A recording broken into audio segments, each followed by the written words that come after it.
Hello everyone, જય શ્રી કૃષ્ણ બધાને. Welcome to my channel Shraddha's Gita challenge day 5, શ્લોક નંબર 5. પાંચમો શ્લોક છે.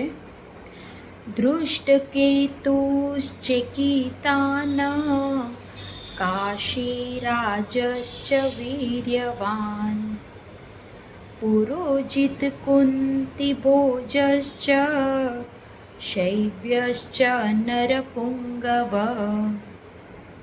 હવે આપણે ચોથા શ્લોકમાં જેમ જોયું હતું કે દુર્યોધન જે સામેવાળી સેના છે એમાં કયા કયા મહારથીઓ છે એનું વર્ણન કરી રહ્યા છે.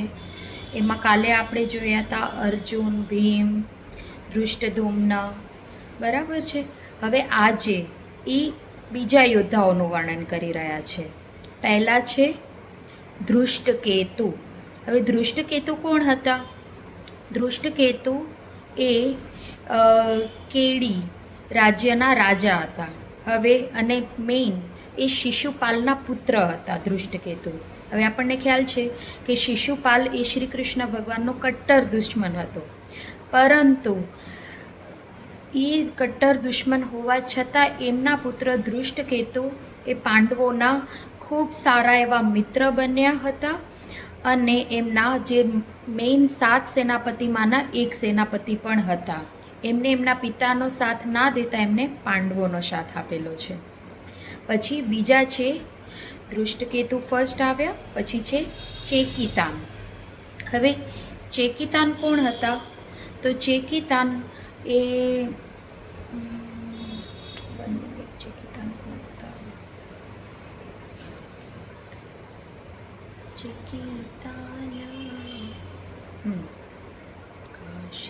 ચેકિતાન એ પાંડવોના પિતરાઈ ભાઈ હતા, બરાબર છે.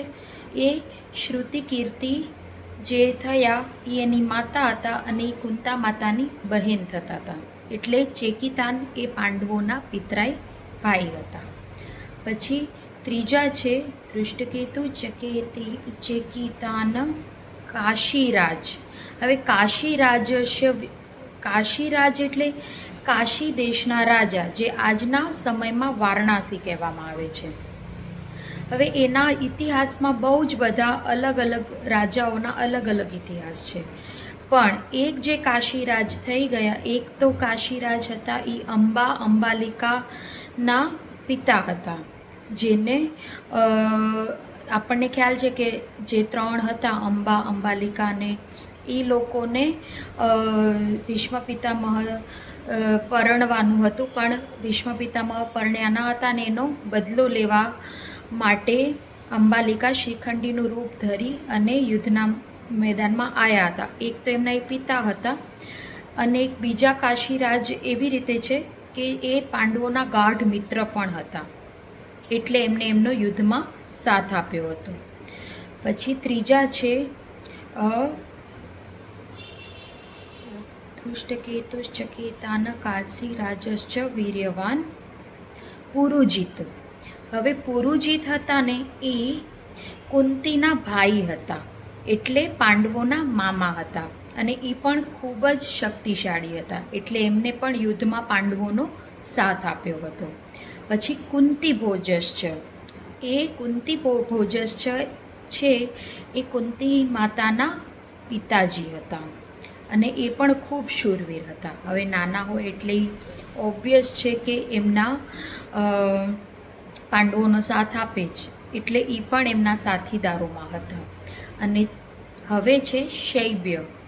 શૈબ્ય એ યુધિષ્ઠિરના સસરા હતા. યુધિષ્ઠિર જે 5 પાંડવોમાંના સૌથી મોટા પાંડવ છે, યુધિષ્ઠિર એમના સસરા હતા. એમને શૈબ્યજીએ એમની દીકરી દેવિકાના લગ્ન યુધિષ્ઠિર સાથે કરેલા છે, એટલે એ યુધિષ્ઠિરના સસરા હતા અને એ સમયના એ ખૂબ શૂરવીર રાજા તરીકે પણ ઓળખાતા હતા.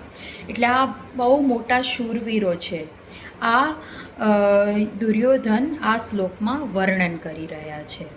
આ શ્લોકનો અર્થ એટલો થાય છે. એટલે આપણે અત્યારે પહેલો અધ્યાય છે જેનું નામ છે અર્જુન વિષાદ યોગ, એનો આ 5મો શ્લોક કરી રહ્યા છીએ.